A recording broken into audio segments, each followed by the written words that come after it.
Olá, pessoal! Vamos mergulhar direto nessa análise de hoje e descobrir como transformar aquelas vozes genéricas de inteligência artificial em personas incrivelmente envolventes e autênticas. A geração de áudio por IA está em absolutamente todo lugar hoje em dia, mas o grande desafio é fazer com que o resultado não soe como um robô lendo o manual de instruções de uma geladeira, não é mesmo? O nosso roteiro de hoje é simples e vai direto ao ponto.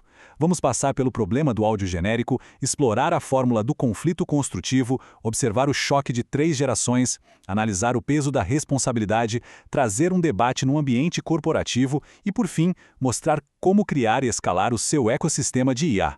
Começando pela parte 1. O problema do áudio genérico, ou como quebrar esse padrão previsível. Chegou a hora de abordar o elefante na sala em relação à maior parte do conteúdo em áudio criado por inteligência artificial atualmente. Quem consome conteúdo digital com frequência já deve ter percebido uma armadilha clássica. Quase toda a voz de IA soa perfeitamente educada, super polida, mas ao mesmo tempo completamente esquecível e igual a todas as outras. A grande questão é por que esses debates acabam parecendo tão idênticos. A verdade é que ferramentas maravilhosas como o Notebook LM são avanços fantásticos, mas sem uma orientação bem específica, elas voltam rapidamente para o modo padrão. E esse modo padrão é super fácil de identificar. As vozes concordam demais com tudo, têm um entusiasmo meio forçado e aquela cadência robótica previsível. Sem contar que o foco exagerado em jargão técnico acaba removendo qualquer profundidade emocional. O resultado? Quem está ouvindo cansa rápido. E isso nos leva à parte 2, a fórmula do conflito construtivo ou como projetar personalidade de verdade. A solução para quebrar essa previsibilidade é literalmente forçar um atrito saudável. O pulo do gato aqui é seguir precisamente estes 3 passos dos comandos de criação. O objetivo é arrancar a inteligência artificial daquela zona de conforto chata e passiva. A gente precisa estabelecer regras claras de engajamento, instruir a máquina a discordar frontalmente ou a concordar só em partes, além de ajustar o vocabulário para algo muito mais natural e humano. Olha só como isso é interessante na prática. O simples fato de atribuir papéis totalmente opostos já gera resultados fantásticos. Quando a gente coloca um otimista debatendo com um cético, a tensão surge na hora. Enquanto um foca em como o progresso traz possibilidades infinitas, o outro age como aquele crítico essencial, valorizando os limites técnicos e a segurança. E a mesma mágica acontece com outros arquétipos. Ao forçar uma persona a agir como o visionário, olhando lá para daqui a 50 anos, e a outra a ser o pragmático, que só quer saber quanto tudo isso vai custar amanhã de manhã, cria-se um movimento supernatural de empurra e puxa. O diálogo flui, prendendo a atenção exatamente através desse contraste de visões. Seguindo para a parte 3, o choque de 3 gerações. Agora, a gente vai adicionar o elemento humano de fato nessa história e ver como essa fórmula funciona no nível familiar. Para romper de vez a barreira do áudio sintético, é crucial entender que a verdadeira personalidade não vem de estatísticas frias. O comando precisa direcionar a inteligência artificial para referenciar experiências do dia a dia, usar muletas de linguagem comuns, citar lembranças nostálgicas, inserir pequenas interrupções naturais na fala é o que transforma a leitura de um texto numa conversa autêntica. Com isso em mente, dá para montar uma narrativa riquíssima, estruturando o papo em 3 gerações.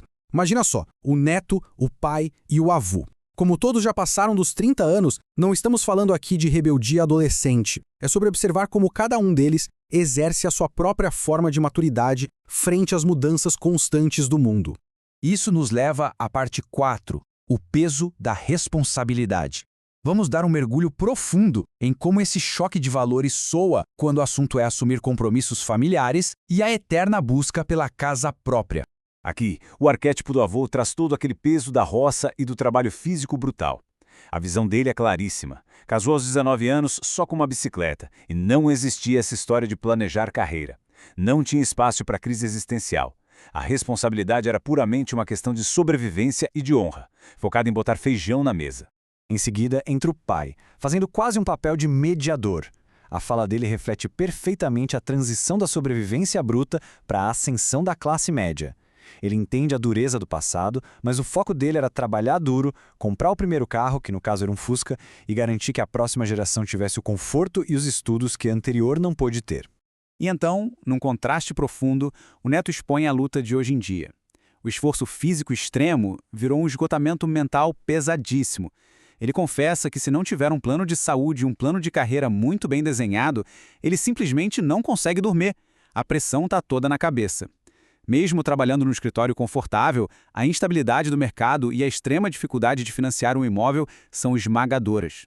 Ah, e aqui vai uma dica técnica de ouro extraída de muitos testes. A gente precisa manter esses mergulhos emocionais profundos no formato de áudio entre 8 e 12 minutos no máximo.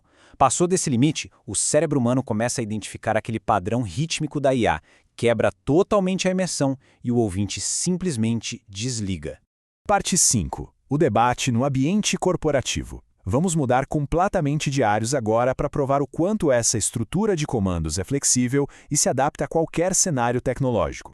O cenário agora é uma empresa de tecnologia. De um lado, a gente tem o Alex, um analista de sistemas sênior, super tradicional e bem cético com os excessos das novas ferramentas. Do outro, a Bia, uma designer de conteúdo vibrante, cheia de energia, que usa inteligência artificial o tempo todo para multiplicar exponencialmente a produtividade dela.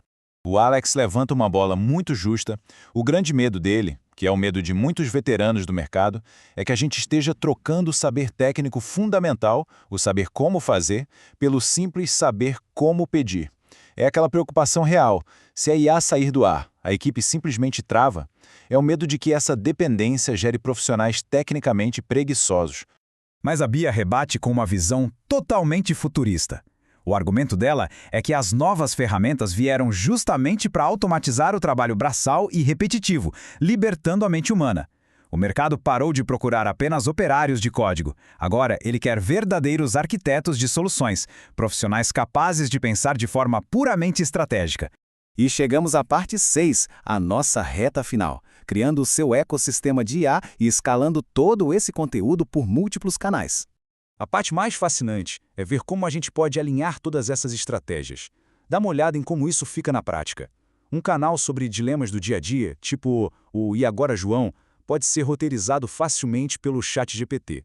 Tópicos de cultura e entretenimento ganham vida com um Suno ou Udio. Se o foco for sabedoria e filosofia pesada, o Eleven Labs traz aquela densidade vocal incrível. E para debates corporativos de TI, o notebook LM resolve perfeitamente. É um ecossistema maravilhoso de conteúdo. E qual é a melhor forma de alimentar essa rede toda? Através da técnica de reaproveitamento, o famoso repurposing. O processo é brutalmente eficiente. A gente usa a inteligência artificial para extrair o áudio de vídeos antigos, transcrever tudo e recriar roteiros novinhos em folha. É literalmente dar uma segunda vida e um formato dinâmico para um conteúdo que já estava acumulando poeira. Para encerrar essa análise de hoje, fica aqui uma reflexão profunda para a gente levar adiante. Com a integração de todas essas personas sintéticas e geradores de conteúdo no nosso dia a dia, será que estamos realmente nos transformando em profissionais mais estratégicos e visionários? Ou estamos, sem nem perceber, ficando cada vez mais dependentes e preguiçosos tecnicamente? Essa é a grande questão que todos nós precisamos ter em mente enquanto moldamos a tecnologia do amanhã. Um grande abraço e continuem explorando.